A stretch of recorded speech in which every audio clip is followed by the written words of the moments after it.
This is a message for the creative and the curious souls out there. So have you heard of the podcast, Your Own Magic? Your Own Magic is a podcast with hundreds of expansive guests from artists, authors, poets, activists, musicians, entrepreneurs, thought leaders, spiritual and intuitive guides, and so many unique specialties with people sharing their magic to stimulate your curiosity and excite you in the exploration and unleashing of your own magic. And I must say, it is wild what you were able to heal and reveal within yourself when listening. So while you're tuned into the podcast you're currently listening to, search for and save for later the podcast Your Own Magic. It is hosted by me, Raquel Mantra, and tune in every Monday wherever you listen to podcasts.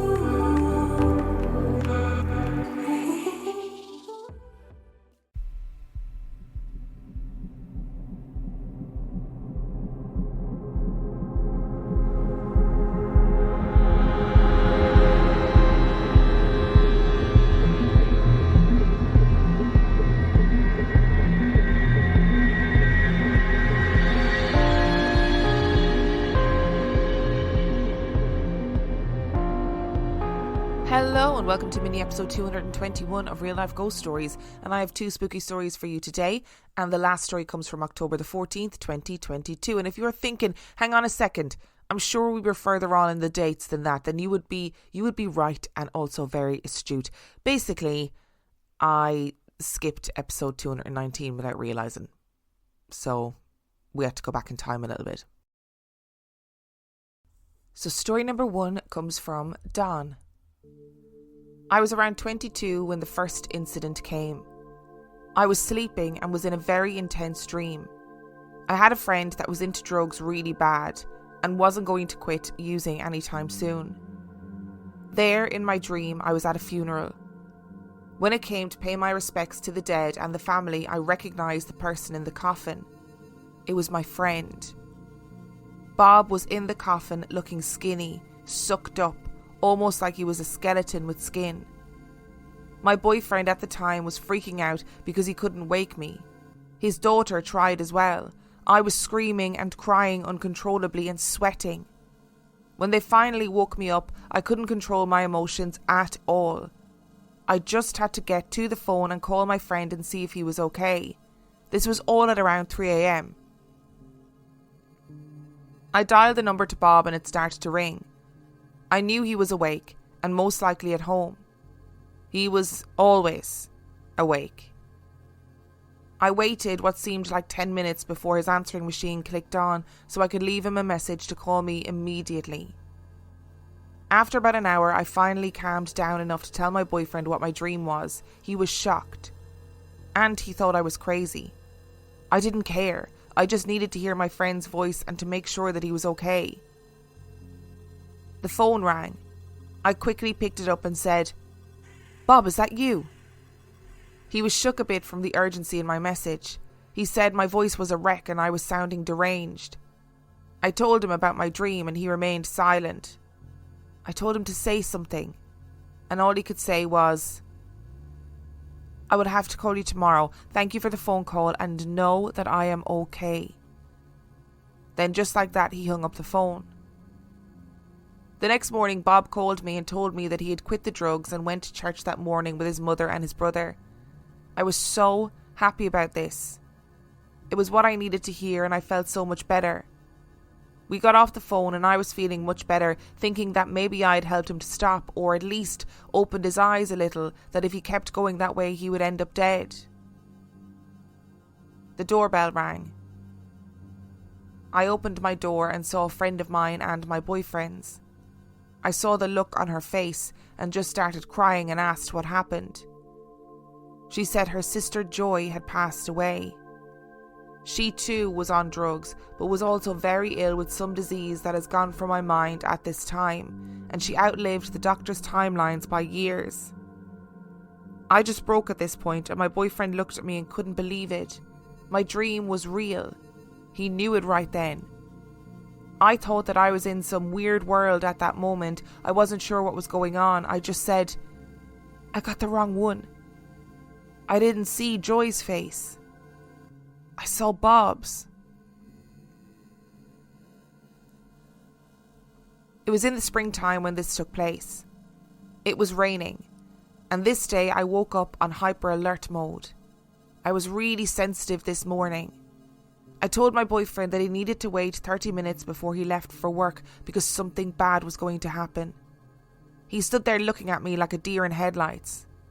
He said, "Why?" I told him that I felt something was wrong and if he left now he would die. He was startled at the words that came out of my mouth and he sat down and waited that 30 minutes. When he left, he told me the route he was taking to his job site. I kissed him goodbye and told him it was okay now and that he would be safe. Now I was sitting watching the news and my phone rang. I was hesitant to answer because last time I got the wrong person in my dream, but I answered anyway. It was my boyfriend, telling me that there was a huge fatal accident that was in front of him and he missed being in it due to me. I was so glad I got it right this time. I told him that my feelings were normal now, that he was good. He came home that day and gave me the biggest hug. The news had just done a breaking news in the segment that was talking about the accident and all the fatalities. I had thought I was just going through something hormonal. It was Thanksgiving in 2001. My new boyfriend, now husband, and I, and all 6 of our kids, went to his parents' house in Merino Valley for dinner. We got there and my husband's sister Jo was there with her husband and 2 boys. We were having a great time, and with having your old family and also having your spouse's family, you tend to do half a day with both families. So with that, Jo and her family had to leave and travel about 2 hours to his parents' house. My husband and I had a friend with us and he needed to go home. So we left our kids at the grandparents' house and jumped in the truck to take him home. All of a sudden, I just had this awful feeling in my gut and my husband looked at me and asked what was wrong. I told him I wasn't sure, but I know something bad had just happened. I almost panicked, and he talked me through the breathing process and calmed me enough to not scare our friend.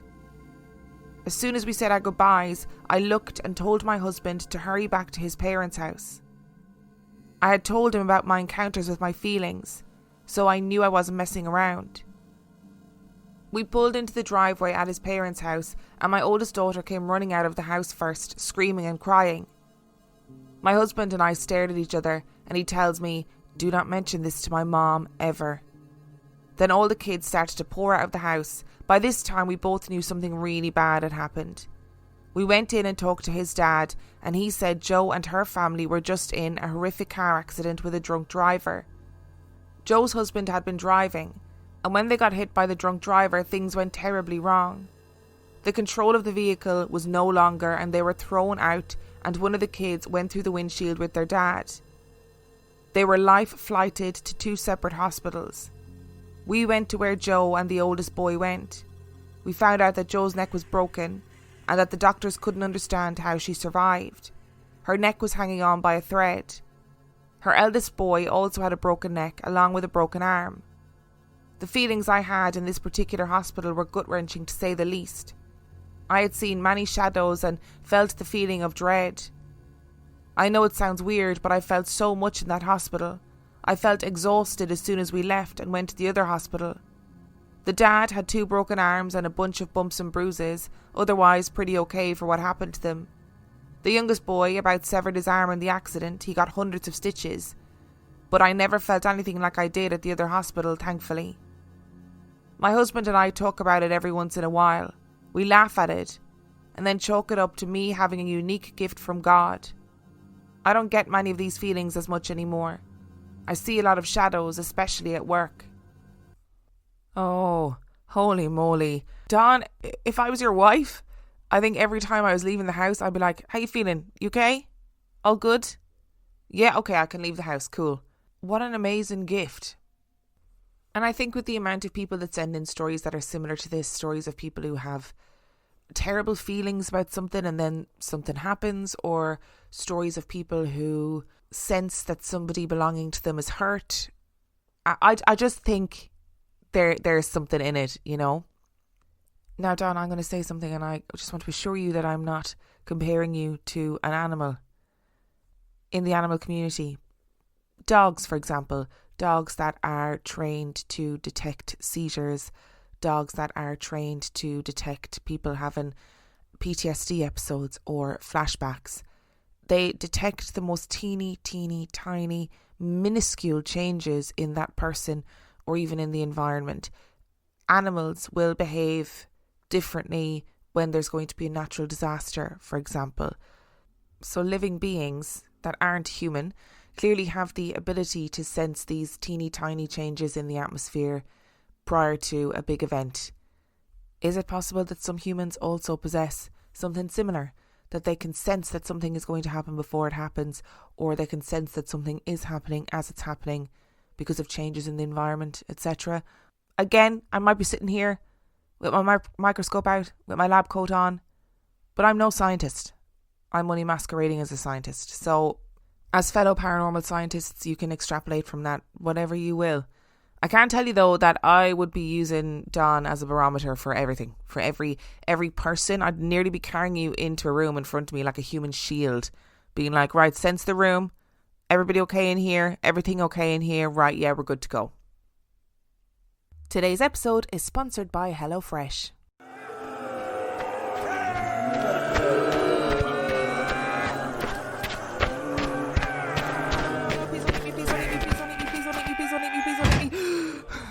I cannot keep risking life and limb in this zombie apocalypse to go to the grocery store. If only there was an easier way.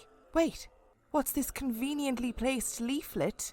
With HelloFresh you get farm fresh, pre-portioned ingredients and seasonal recipes delivered right to your doorstep. Skip trips to the grocery store and the impending zombie doom and count on HelloFresh to make home cooking easy, fun and affordable. That's why it's America's #1 meal kit. You know what'll really take your mind off the flesh-hungry horde? Fast and fresh recipes. HelloFresh's latest line of meals featuring robust flavours and filling portions are ready in less than 15 minutes. Enjoy taste and quality done quick with recipes like falafel power bowls, seared steak and potatoes with béarnaise sauce, or Southwest pork and bean burritos. And let's face it, in the zombie apocalypse, we gotta cook smart and we gotta cook fast. And you know what? We don't all want to be out there fighting our way to the store, so you can stock up on snacks, sides, desserts and more at HelloFresh Market. Simply add these staples and sweets to your weekly order and they'll arrive on your doorstep along with your meals. More yummy food, less mortal peril. Fictional zombie apocalypse aside, I have actually used HelloFresh in real life for years and I love it. I used them long before I ever advertised for them. It saved me so much time, so much money and so much food waste. I'm also not a very good cook, so it allows me to cook and eat better. Go to hellofresh.com/reallifeghoststories22 and use the code reallifeghoststories22 for 22 free meals plus free shipping. That's hellofresh.com/reallifeghoststories22 and use code reallifeghoststories22 for 22 free meals plus free shipping. Oh no, what is that? Oh no, it was meant to be fictional. It wasn't meant to be real. And story number 2 comes from Lindsay. Since I was a child, I always had a love and interest in the paranormal. Ghosts intrigued me and frightened me, but I had this gift to feel things. I could always feel when something or someone was near. Getting older, I became an empath and assume everyone's emotions around me. That can be incredibly frustrating. I always had a strong bond with my grandmother Isabel. She essentially raised me as my mother, a single mom, had to work. Gram was my best friend, my confidant, my everything. On my 18th birthday, she passed away and I was heartbroken. Fast forward 19 years. I was pregnant with my daughter, who I was naming Isabel in Gram's honour. About 2 weeks before giving birth, I had a dream where Gram came to me. Gram was holding my baby Isabel, letting me know that she was always watching over, and asked me, "Do you want to see what your baby is going to look like?" I said, "Of course." And then I woke up. I know it was her. I know she came to me. And it brings me great comfort to know that Gram is always with us. Both myself and her great-granddaughter Isabel. The next experience happened to me when I was around 19 years old, though I remember it like it was yesterday. Myself and my friends were living historians, aka reenactors of the American Civil War. Normally at the events, the boys would go and play guns by reenacting battles, while myself and my female friends would walk the merchants or check out the grassy areas to have a picnic, whatever, while wearing our hoop skirts and our historically accurate period dresses. On this occasion, we went to Fort Delaware, located on Peapatch Island off of Delaware City in Delaware. This is a historic fort on an island surrounded by water. The fort is located in the centre of the island and has a moat around it. Once you cross the drawbridge, there is a stone tunnel with stairways on both sides. And if you continue walking straight ahead, there is a grassy area in the centre of the fort where demonstrations are held. This was a prison during the American Civil War. In the main fort was where higher ranking prisoners were kept, and staff of the fort were there, etc. At this event, in typical fashion, the boys went to play guns, and myself and my female friend meandered the halls of the fort to see some museum displays that they had set up. Upon entering the one display room, my friend and I noticed a Confederate soldier. I can still make out his features clearly. He was young, I would say late teens, early 20s, attractive and looked tired. Something was off about him. He looked at us both, tipped his military hat, smiled, turned and walked away into another room. My friend, being the horny teenager that she was, turned to me and said, "Oh my God, he's hot. Let's follow him and get his number." I sighed and went along with her plan. In hot pursuit, we followed him out into the only room located in the direction he was travelling. Only one way in and one way out. And he was gone. Puzzled, we walked through every room in the museum area and nothing. Where did he go? We couldn't have jumped out a window. Defeated, we walked downstairs and out to the common area to be greeted by tour guides, where we shared our story with my friend blushing.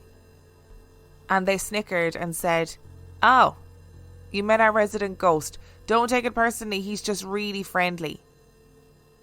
From that day on, I made fun of my friend, saying that she hits on ghosts. We love a story of a loved one coming back.